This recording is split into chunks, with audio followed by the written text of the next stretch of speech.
Laziness is not a weakness.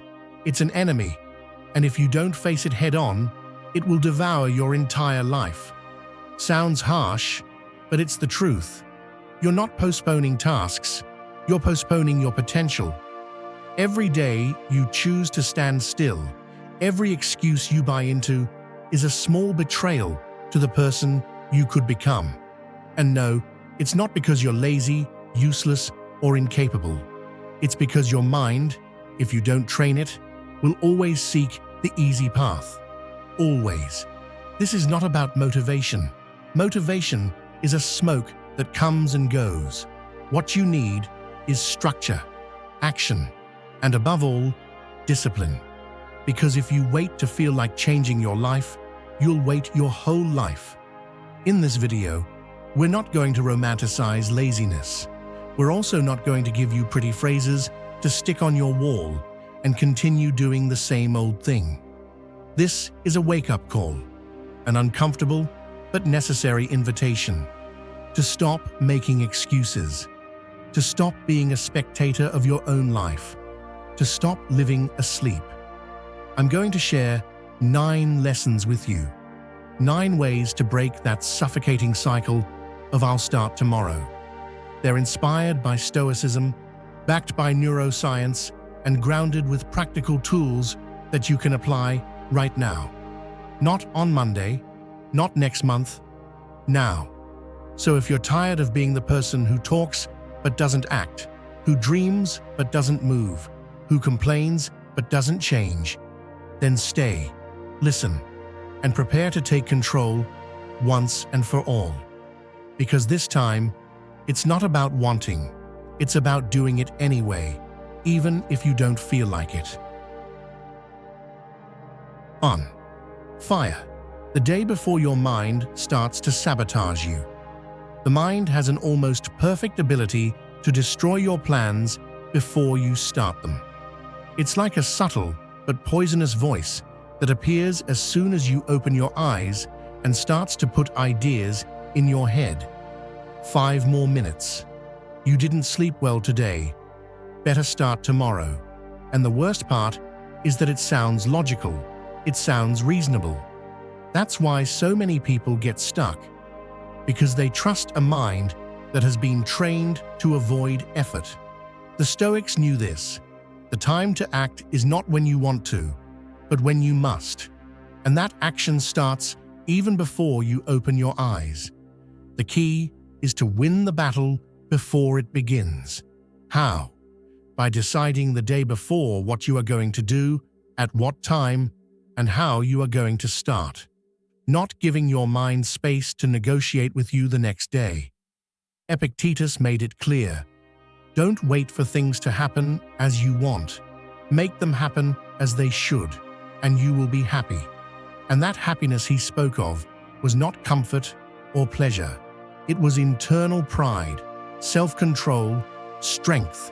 And that strength is forged with decisions made before the weak moment. Before doubt sneaks through the crack. Neuroscience backs this up. Your prefrontal cortex, the rational part of your brain, makes the best decisions when you are calm and with mental clarity. When is that? At night, when you are planning with emotional distance.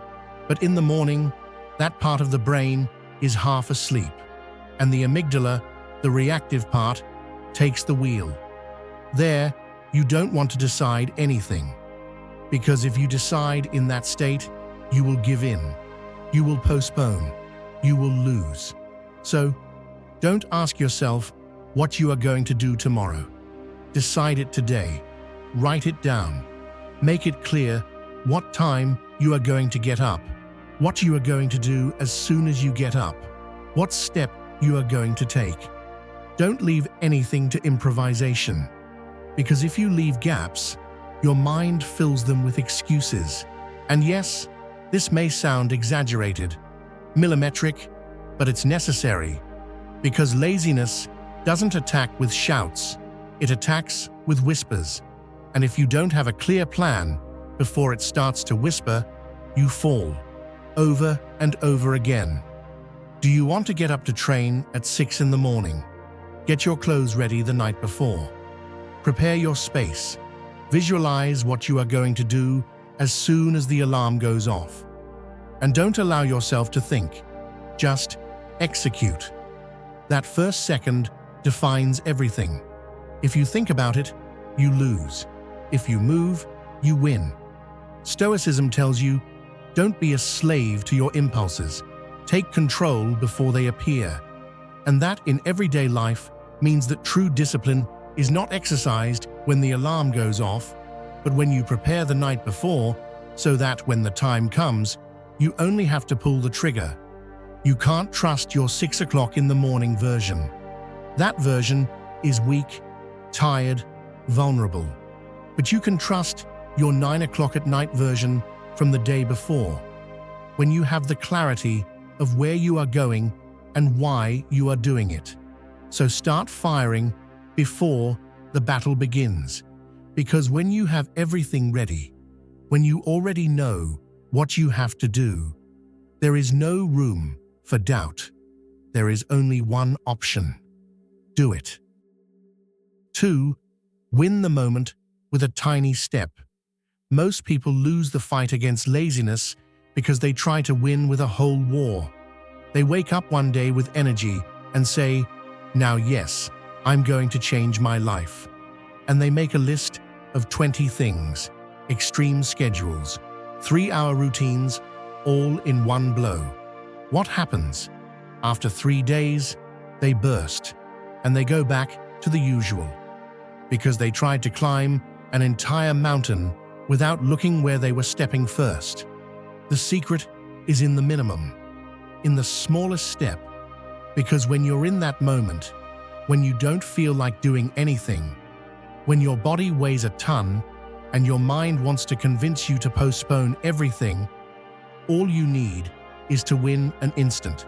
Just one. Not the whole day, not the week, just the next minute. You get up and you don't want to train. Fine, don't train. Just put on your clothes. Nothing more. If you don't want to work, open your computer. Just that.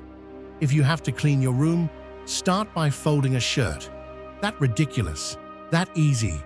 Because that small step is not the goal. It's the breaking of the pattern. Science is clear. Behavioral activation is a brutal tool against inertia. You don't need motivation to act. You need to act to generate motivation. Movement generates momentum, and momentum, even if minimal, changes everything. It's like pushing a rock. At first it's hard, but once it moves, it keeps rolling on its own. Your mind will always overdimension the task. It will inflate it. It will turn it into an impossible monster. And that's where the trick comes in. Deflate it. Make it so simple that you can't say no, because it's very hard to convince yourself to lift 30 kilos, but it's not so hard to grab the weight. And once you grab it, that's it. The body activates, the energy changes, and suddenly you did what you were about to postpone. You're not trying to transform your life overnight. You're trying to change your reaction in that critical moment where everything depends on a small action, a minimal gesture that breaks the paralysis. That's what you have to look for. Micro victories. Accumulate those, day after day, minute after minute. Because if you win that moment, you win the next one. And if you win 2 moments, you already have the momentum in your favor.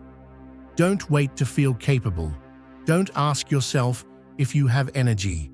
Ignore that mental conversation. Just act. Look for the smallest possible step and do it, even if it's annoying, even if it's reluctantly, even if it doesn't make sense at the moment. Because there, without realizing it, you're training something much stronger than motivation. You're training your ability to act, regardless of how you feel. That's real discipline. That's power. Not the power of grand plans, not the power of inspiring phrases, but the real power to tell your mind, "I don't care if I don't feel like it. I'm going to start anyway. And that word is key. Start. Not finish, not do it perfectly, not do it all. Just start. Because if you learn to start when you don't want to, everything changes.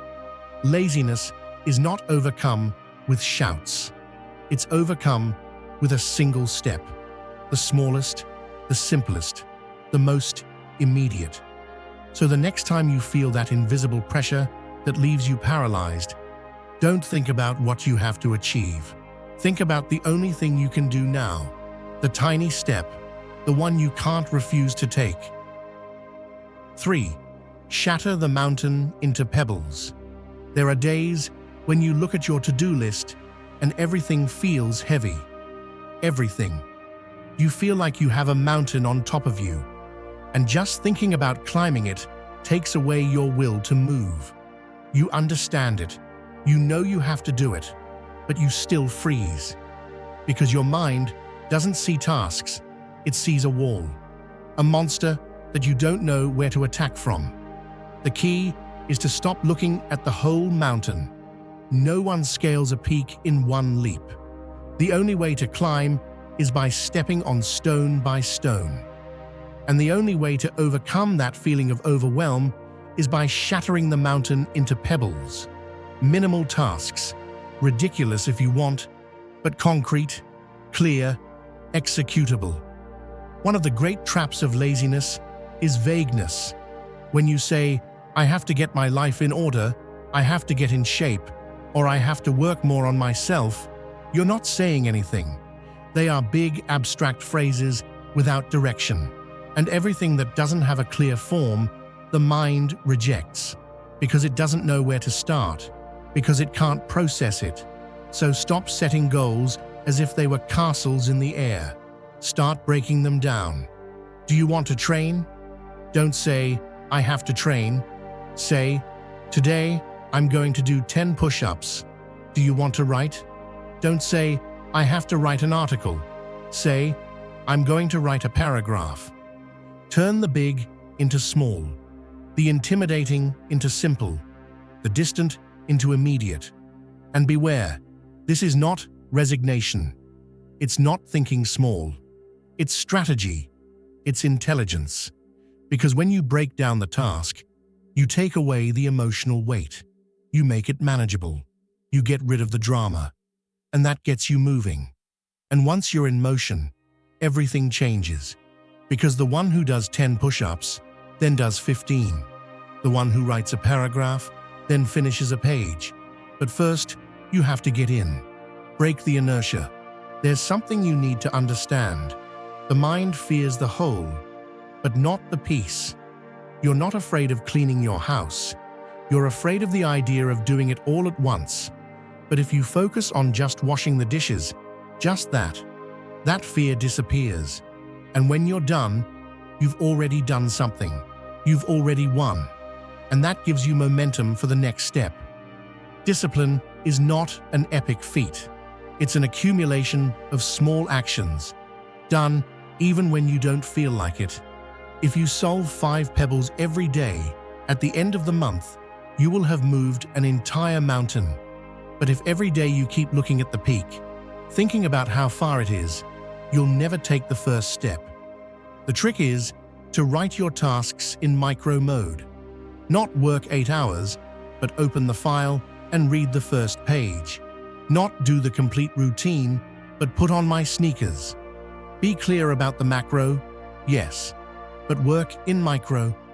Because that's the difference between the one who moves forward and the one who stays frozen, looking at what they have to do, without doing anything. When a mountain crushes you, you don't push it back. You break it, stone by stone, action by action, without adornments, without perfection, only with concrete and repeated steps, over and over again. So the next time you feel like you can't handle everything, don't try to handle everything. You don't have to. Just do one thing. One pebble, then another, and another, until, without realizing it, you're already at the top. 4. Make your space push you, not hold you back. This isn't talked about enough, but it's real. Your environment shapes you. What surrounds you is not neutral. It either pushes you forward or drags you towards mediocrity. And if you're battling laziness while living in an environment that holds you back, it's like trying to run with your ankles tied. Look around you. What do you see? A place that invites you to move, to focus, to take action. Or a space filled with distractions, clutter, chaos, stimuli that drain your energy and make you waste time without realizing it. Laziness doesn't always come from within. Often, it's a reflection of what you have outside. A dark, dirty room with your cell phone within reach, with the TV on in the background, with junk food at hand, with an unmade bed. How do you expect to have mental clarity and willpower in a place that screams, "Do nothing"? You need to turn your space into an ally. That works for you, not against you. This is not about aesthetics. It's not decoration. It's strategy. Because the environment sends signals. It conditions you. It programs you. And if you're smart, you can use that to your advantage.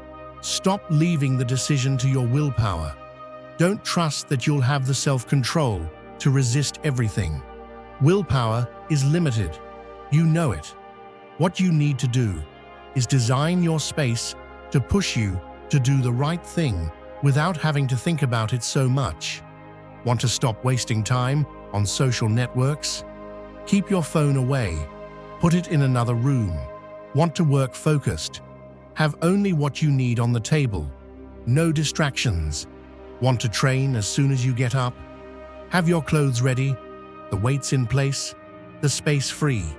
The ideal environment is not the prettiest. It's the one that makes you act with less mental effort. That invites you to move. That reminds you without words what you need to do. Because laziness grows in disorder, in excessive comfort, in visual and mental chaos. Neuroscience makes it clear. The simpler the path to action, the more likely you are to take it. If you have to make 10 micro decisions before starting, you're going to exhaust yourself before you start. But if everything is ready, organized, within reach, if your space is saying, "Let's go," your body obeys almost without thinking. And this is important. You don't need to have a perfect house or a magazine-worthy desk. As long as there is order, functionality, and stimuli that remind you of your purpose, it's enough. It could be a notebook with your goals clearly visible, a phrase that lights a fire in you, an environment where you feel active. That alone changes everything. Also, do the opposite. Eliminate what holds you back. If there's something you know distracts you, drags you down, turns you off, get rid of it. Break with the idea that you can live with temptation and not give in. It's not true. No one is that strong all the time, but you can be smart all the time. So if you want to be disciplined, if you want to break the cycle of laziness, don't start with your mind. Start with your space. Because when your environment changes, your behavior changes. And when your behavior changes, your life transforms. 5. Write down the exact moment when you're going to succeed. Most people fail because they leave things up in the air. They have the desire, they have ideas, they even have goals, but they don't have dates, they don't have a time, they lack precision. And without precision, there is no action. If you don't know when you're going to do something, you'll never do it. Because what is not written does not exist. What does not have a concrete appointment gets diluted among distractions, excuses, and forgetfulness. Your mind is an expert at kicking decisions down the road, at replacing what's important with what's urgent. That's why you need to take the commitment out of your head and put it on paper, on a calendar, into reality. You need to declare war on laziness with an exact time, with a specific action, as if it were a meeting with yourself that you can't miss. It's not enough to say, "I'm going to train tomorrow." Tomorrow is not a time. Tomorrow has no shape. You have to say, "I'm going to train at 7:30 with this routine for 30 minutes. That changes everything, because you're not giving your mind room to start with the later. Later is the refuge of those who never start. Later kills more dreams than failure, because it makes you feel like you're postponing with control, when in reality, you're giving up without realizing it. When you write down what you're going to do, how, and at what time, your brain starts to prepare. The mind hates uncertainty, but if you give it clarity, it aligns. It knows what to expect. It knows what's coming. And even though it might want to sabotage you, it already has a structure to respect. And that structure gives you power, because you're not improvising. You're executing a plan. This is not an obsession with control. It's a commitment to yourself. And if you can't commit to yourself, then who can you commit to? Stop relying on your memory. Stop saying you'll do it when you have time. Time is not found. It's blocked off. It's protected. It's defended. If something is important, it should be scheduled like a job interview, a doctor's appointment, or a flight would be. Start managing your life as if you were someone important, because you are. And someone important doesn't leave things to chance. They don't say, "when it feels right." They say, "at this time, I do this." And they stick to it, even if they don't feel like it, even if they're tired. Because action doesn't depend on how you feel. It depends on what you decided beforehand. And if you fail one day, it's okay. You're not a robot, but don't let that failure become a habit. The next day, write down the time again, the moment, the task, and come back. Always come back. Discipline is not about never failing. It's about getting back up every time you fall, without excuses, without drama, without justifying yourself. Write down what you're going to do.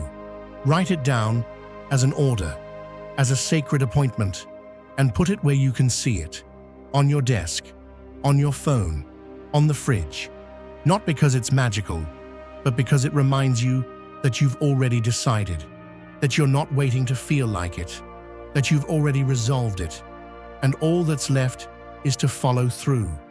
When you give your action a time, you give it shape, you give it strength, you give it direction, and at that moment, you stop being a victim of the day. You take control, because laziness can't stand clarity. It lives in the diffuse, in the vague, in the undefined. Kill it with precision. Kill it with scheduling. Kill it with written decisions that are non-negotiable. 6. Don't give a stage to the voice that wants you still. Imagine that inside you lives a traitor. It's not an obvious enemy. It's not a thief with a balaclava or a monster with claws. It's a whisperer, an infiltrator, someone who disguises themselves as you, who uses your tone of voice, who knows your thoughts, your fears, your favorite excuses, and it lives there, inside, with you. This traitor appears every time you're about to do something uncomfortable, when you put on your sneakers to train, when you open the document to work, when you're about to get out of bed at 6 in the morning. There it appears, with a fake smile, and tells you, "What if we leave it for later?" Today is not the best day. You're exhausted. Don't push yourself. And you, without realizing it, listen to it. But that guy is a saboteur. It's inside your head, and it manipulates you. It uses your fatigue as an excuse. It uses your perfectionism to stop you. It uses your fear of change to keep you the same. It's a strategist of stagnation, and if you don't recognize it, it will have you chained for the rest of your life. Do you want to start moving forward seriously? You have to hunt down that traitor. You have to stop listening to it as if it were your conscience, because it's not. It's an old, weak, and cowardly version of you, one that learned to survive by avoiding effort, and it does it so well that it convinces you that staying still is the most logical thing. The first step is to identify its voice. That voice that sounds rational, calm, even kind, but that deep down wants you immobile. It wants you on pause. It wants you inside the cage. Every time it appears, don't argue with it. Don't explain anything to it. Don't argue. Just do the opposite. If it tells you to rest, move. If it tells you to do it later, do it now. If it tells you it doesn't make sense, do it anyway. Use its presence as a signal, because if it appears, it means you're about to do something that matters. And if it wants to stop you, it's because that's going to transform you. The big mistake is to think that that voice is going to go away someday. It doesn't go away. It never goes away. But you can stop obeying it. You can stop handing over the wheel to it. Because the more you ignore it, the more it loses power. The more it fades. The more it shrinks.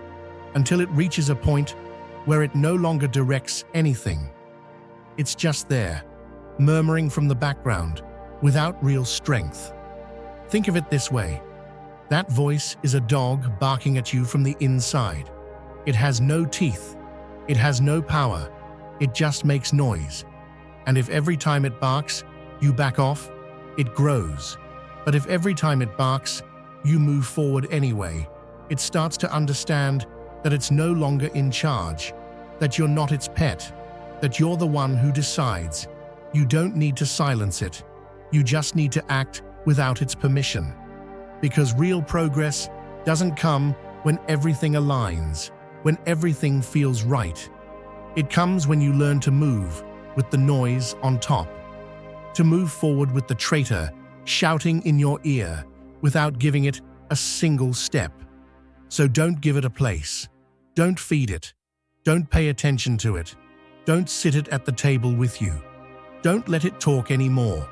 Every time it talks to you, respond with action. Because that's the only response it understands. Cold action. Firm. Decisive. 7. Become your own spark. Waiting for motivation is like waiting for the weather to be perfect, to go for a run every day. It doesn't happen. There are sunny days, yes, but there are also storms, wind, cold, heaviness. And if you only move when everything feels right, you're not living with intention. You're being dragged by what happens outside. You're a slave to circumstances. And here's an uncomfortable truth. No one is going to come to save you. No one is going to knock on your door with extra energy. No one is going to come to push you out of bed, to motivate you, to make you want to. No one. It's not the world's job to wake you up. It's yours. Because if you depend on external stimuli to move, you're toast. You're surrendered. You're dead in life. You have to become your own spark. That discharge that ignites the fire without help. That starts even when everything is dark, even when there is no desire, even when nothing inspires. Because that's the difference between those who achieve results and those who live dreaming about them. The one who acts without waiting for the sky to clear. Don't get me wrong, it's okay to have moments of motivation. They help. They feel good. But you can't build your life on that. Because motivation is intermittent. It comes and goes. And when it goes, what's left? The only thing that can sustain you is the decision, the commitment, the repeated action. Neuroscience confirms it. You don't need to feel like starting. It's the other way around. The brain releases dopamine not when you think, but when you do, when you get going, when you take action. That's why the first 5 minutes are key. Not to wait for inspiration, but to be the one who creates it. And no, it's not easy. It doesn't always feel glorious. Many times, you will start with annoyance, with laziness, with your body asking for something else. But if at that moment you remember that the spark comes from you, everything changes. Because you're not waiting for magic. You're generating energy from within. There's a brutal power in starting without wanting to. Because there, you're training something that very few have, the ability to act without conditions. That's real freedom. The one that doesn't depend on the environment, or the mood, or the emotional weather of the day. It's acting because you decided to. And that's it. Think about it this way. Every time you move when you don't want to, you're building a version of yourself that doesn't need excuses, a version that lights up on its own. That doesn't wait for approval. That doesn't need pats on the back or self-help phrases. It just moves. And in that movement, it strengthens. And if you don't know where to start, it doesn't matter. Start anyway. Not with a perfect step, but with the one you have. Because what's important is not that it goes well. What's important is that it starts, that it breaks the stillness, that it burns the inertia. And if you generate that spark, there's nothing that can stop you. From now on, engrave this in your mind. If there's no motivation, better. Because that's where you show who you are. That's where your true character appears. When you do what needs to be done, without anyone asking you, without rewards, without applause, just you, against you, winning. So stop waiting for something to ignite you. You're the one who lights the flame. You're the one who pulls yourself out of the hole. You're the one who becomes every day the spark that doesn't depend on anyone. 8. Look at your time as you would look at your bank account. Think that every morning 24,000 coins are deposited into your account. Each coin represents a second. You can't save them, you can't transfer them, you can't get them back. You have to use them today, because at midnight, everything you didn't use disappears. And the next day, the story repeats itself. That's time. The difference is that while many would guard those coins as if they were gold, they throw away time. They give it away. They waste it on nonsense as if it were worthless. They spend hours scrolling through networks, watching series that bring them nothing, sitting doing nothing, saying, "I'll do it later," as if that later were guaranteed. But it's not. If people looked at their time as they look at their bank account, they would live differently. They would be more selective with what they do. Think twice before wasting it. Stop lending it to people who only suck it up, and invest it where there is really a return. In habits that transform them, in projects that build a future, in relationships that are worth it. The problem is that, since time doesn't make a sound when it goes and you don't see the balance drop in an app, you think you have more than you actually do. And you live as if you were eternal, as if you could postpone what's important for later. But that later is an illusion. And if you don't open your eyes, you're going to wake up one day wondering where your life went. Every minute you give to distraction is a minute that doesn't come back. Every hour you spend on autopilot is one less hour of energy, health, life. It's not about obsessing, it's about respecting yourself, understanding that your time is the most valuable thing you have, much more than money, because money comes and goes, but time, it only goes. If you want to get out of laziness, you have to start there. Stop acting like you're a millionaire in time. You're not. Start asking yourself, is this thing I'm giving my attention to adding or subtracting from me? Am I investing this moment, or am I throwing it in the trash? Become a time investor. Measure the return. If something brings you closer to your goals, strengthens you, expands you, do it. If not, let it go. Because every second you throw away, someone else is using it to surpass you. There is no freedom without control of time. There is no success without awareness of the use of each hour. So open your eyes and look at your time as you would look at your bank account if you only had 24 hours of life each day, because in fact, that's what you have. 9. Break the addiction to easy pleasure. Laziness doesn't always feel like laziness. Sometimes it disguises itself as pleasure, as comfort, as quick satisfaction. And that disguise is much more dangerous because it doesn't seem like a problem. But it is. The real enemy is not just lying around, it's what you consume while you're lying around. It's what you do to avoid effort. And that's where easy pleasure comes in. We live surrounded by stimuli that give you immediate reward with zero effort.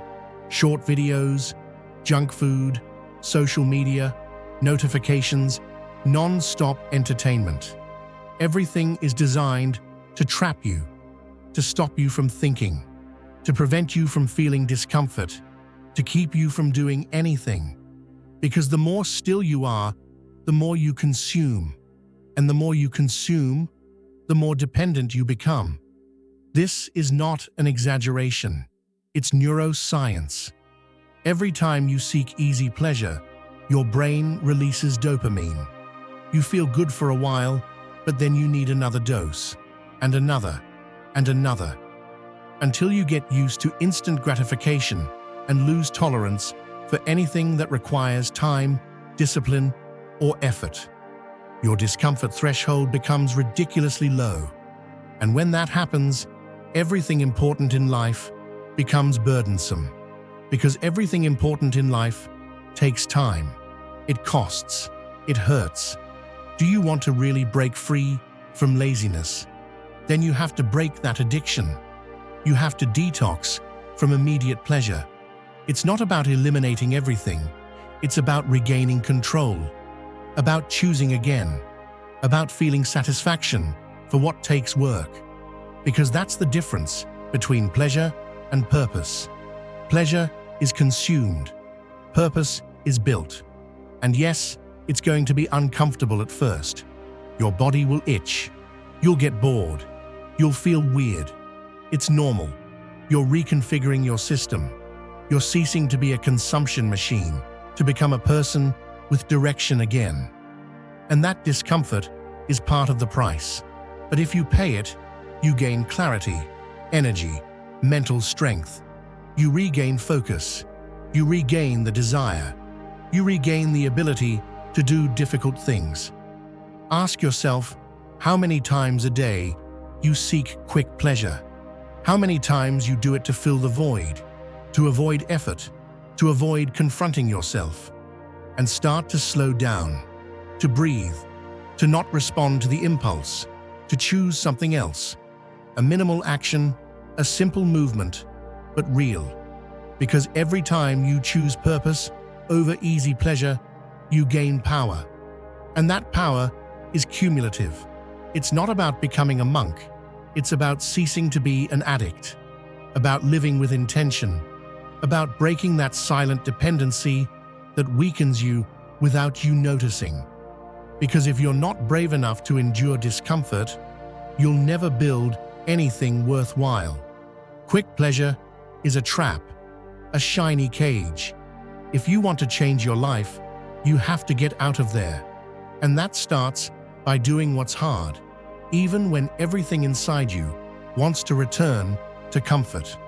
That's where laziness is broken. That's where your transformation begins. Thank you for staying until the end of the video.